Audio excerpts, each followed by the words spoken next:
अभी 3 महीना के बाद वोट मांगने आएगा तो जितने लोग यहाँ सभा में बैठे हैं, जिन लोगों ने भी हाथ उठाया था, ज्यादातर लोग जाति के नाम पर हिंदू मुसलमान का नारा लगाकर 500 रुपया के लालच में मुर्गा भात खाकर 2 पाउच पर सौदा करके इसी हाथ से उन नेताओं को बटन दबा के उनको राजा बनाइएगा। और यहाँ कहता है कि बच्चों के लिए बड़ा चिंता है। अरे भाई, अपने बच्चों के नाम पर झूठ बोल रहे हो तो आप नहीं भोगिएगा, आपका बच्चा नहीं भोगेगा तो कौन भोगेगा? बच्चों की चिंता क्या होती है अगर समझना है तो एक बार लालू जी को देखिए। लालू जी को अपने बच्चे का चिंता है।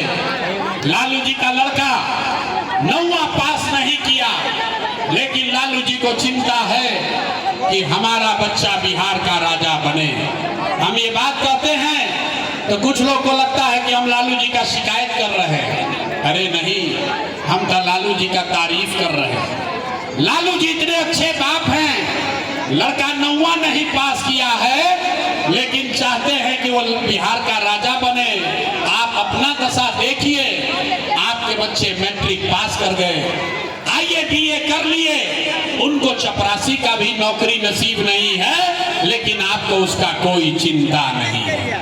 आप तो जात का झंडा उठाकर घूमे जा रहे हैं। जिस गांव में भी चलिए, खेत में, खलिहान में, घर के दलान में, चाय के दुकान पर जहां लोग बैठा है, चर्चा हो रहा है मोदी जीती हम कि तेजस्वी जीती हम, लालू जीतेंगे कि नीतीश जीतेंगे, जनसुराज जीतेगा कि कांग्रेस जीतेगा।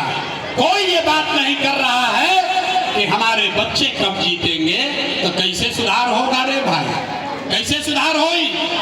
हम गांव-गांव चलते हैं, अभी आपको दिखाते हैं बिहार का असली दुर्दशा का कारण। लोग से पूछते हैं, ए भाई वोट किसको दिए थे? कहता है दिए थे मोदी जी को, भाजपा को। यहाँ बहुत लोग बैठा है, भाजपा को, मोदी जी को वोट दिया है। पूछते हैं मोदी जी को वोट काहे दिए थे?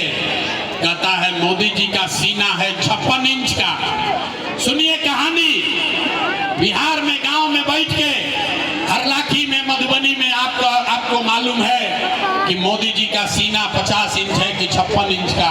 लोग कहता है मोदी जी का सीना है 56 इंच का, मोदी जी आएंगे तो सारा मुसलमान लोग को मार के भगा देंगे, पाकिस्तान का 4 को टुकड़ा कर देंगे, इसलिए वोट दिए हैं। देखिए दुर्दशा।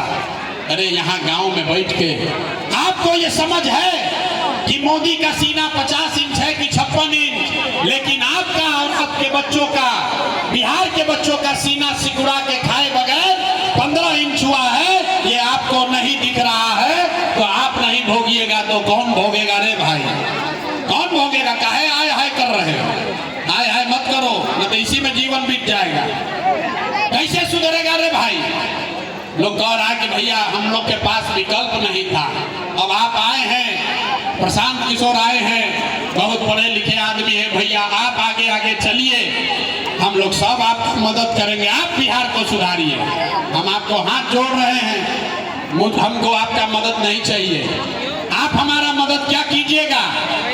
आप वो लोग हैं जो अपने कष्ट में अपना मदद नहीं किए, अपने बच्चों का मदद नहीं किए। आप प्रशांत किशोर का भाषण सुनकर बदलने वाले हैं। अरे भाई, बिहार में आदमी को सुधरना ही नहीं है। 5 बरस यहाँ लोग नरक का जिंदगी जी रहा।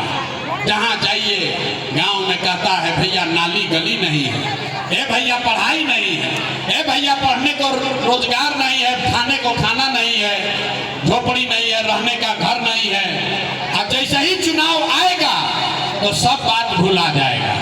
वोट के दिन बिहार के आदमी को एक बात बुझाता है, हमारा जात क्या है, के हमारा जात का नेता खड़ा है, वो नेता चोर है, बदमाश है, आपका घर लूट के ले गया है, आपके जात का है तो उसी का जाके बटन दबाओगे तो सुधार कैसे होगा? इसीलिए 2-2.5 बरस पैदल चल के ये मैंने व्यवस्था बनाई है जिसमें वोट नहीं मांगते हैं। 1 करोड़ लोगों को इकट्ठा किया, सबको मिलाकर एक दल, एक नया विकल्प बनाया जिसका नाम है जन सुराज। जन सुराज का मतलब क्या? सुराज मतलब सुंदर राज, लेकिन